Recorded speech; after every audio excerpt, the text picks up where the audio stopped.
Hey guys, another MMO has been shut down. They're not going to continue the development on it. We're going to go take a look. Which MMO was it? Why did it shut down? Before we do, just want to say thank you very much to the patrons and the YouTube members on the channel. If you'd like to help support this channel, I could use the help. Links are in the video description. Let's go take a look. All right, so I actually didn't even know that a new Marvel MMO was being developed, and from a gaming company that actually plays some of their games, no less. Had no idea that they were working on a Marvel MMO. They decided to shut it down and not continue working on it.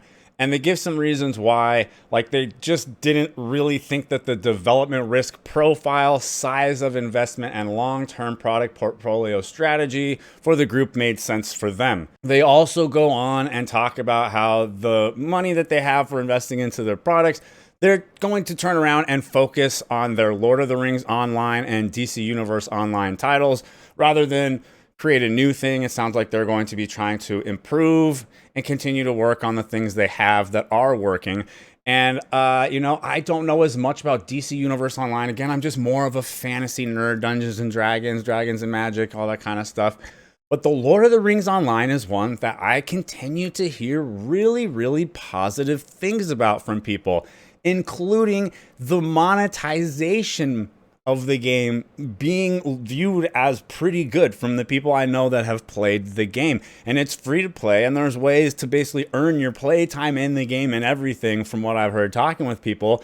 And I haven't heard anyone really complain at all about the monetization system that is going on inside Lord of the Rings. And it's also a very story and lore rich game.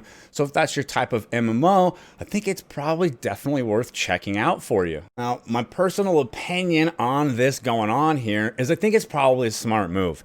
If you think about like basically how I was just describing about myself here, if you think about MMOs and the kind of the bigger genre of MMO, I think there tends to be a lot more audience and appeal for the fantasy thing, right? That's what most of them are, and I think that most people looking for an MMO are looking for more of that kind of fantasy experience and not quite as much a superhero or a sci-fi experience, right? I think that those are basically like a niche within a niche because MMOs are kind of a niche market, right? They're pretty big. They've gotten pretty big. We've had some huge ones, like World of Warcraft was basically mainstream.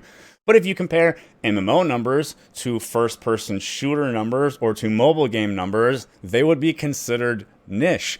And then a superhero MMO inside of the MMO genre is very niche. There have been ones before. Like mentioned here, there's DC Universe Online. There was City of Heroes. I know a lot of people really liked City of Heroes. I've heard really cool, fun stories and stuff about that game also. But it, despite good gameplay, wasn't really that popular, and there also wasn't a lot of competition. It wasn't like being another game that's kind of the same style and flavor and fantasy kind of stuff as like WoW is, right? And trying to be like that, and you're competing and you're in the shadow. A superhero MMO, you're kind of almost out here on your own with the spotlight on you, and it still didn't really do it. So I think it makes sense. And also, people are liking this Lord of the Rings Online. Maybe if they invest more into that, it could do better and better.